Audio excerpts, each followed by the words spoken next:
Salam, axşamınız xeyir olsun. Kanalımızda qeyd etmişlər ki, felin qarşılıq və bircəyiş növün fərqləndirmədə çətinlik çəkirlər. İndi bunun asan yolunu deyəcəm və bütün növ fellərdə bu cür rahatlıqla tapa bilərsiniz. Deməli, qarşılıq növü qeyd edirik. Bilirik ki, qarşılıq və bircəyiş növ fellərinin hər ikisində şəkilçi eynidir. Düzdürmü? Bəs bunları biz necə ard edəcəyik? Baxın, şəkilçilər eynidir. Birinci qayda şəkilçini tapmaqdır. Yəni, hər bir sözdə şəkilçini tapırıq. Baxın, yazmaqdan yazışmaq, maqda qrammatikdir. Şəkilçi varmı? Birinci qaydam hazır. İkinci, bircəyiş növ feilə baxaq. Hürməkdən hürüşmək. Bunda da şəkilçi var, düzdürmü? Deməli, bunda da birinci qayda hazırdır. İkinci qayda nədir? Plus, minus qoymuşam burada. Burada da minus, minus qoymuşam. Bu nə deməkdir? Plus təsirli feil deməkdir.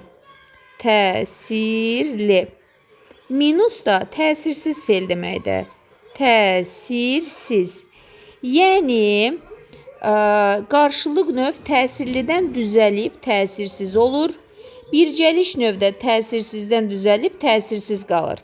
Baxaq. Deməli, bunu silək. Baxaq. Yazışmaq sözü nədən düzəlib? Sonuncu leksik şəkilçi hansıdır? Işdır da, düzdür. Deməli, yaz sözündən düzəlib. Yaz sözünə sual veririk. Yaz, nəyi yaz?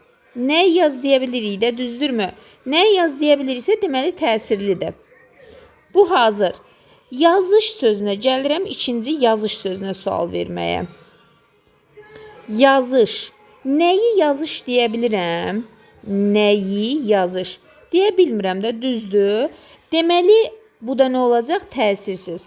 Deməli, yazışmaq feili təsirli feildən düzəlib təsirsiz oldu.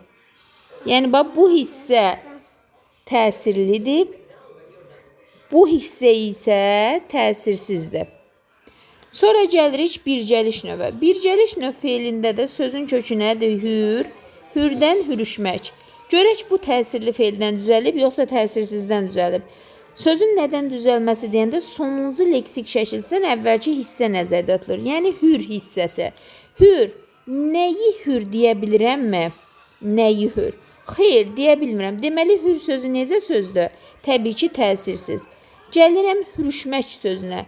Hürüş, nəyi hürüş deyə bilirəmmi? Xeyr, nəyi hürüş də deyəmirəm. Deməli, bu da təsirsizdir. Gördünüzmü? Burada da deməli, hürüşmək sözü nə oldu? Təsirsizdən düzəlib, təsirsiz də oldu. Hür təsirsiz idi, hürüş də təsirsiz oldu. Bax, bu sxem burada da tamamlandı. Deməli, bu da hansı növdədir? Bircəliş növdə. Bu qədər bəsit.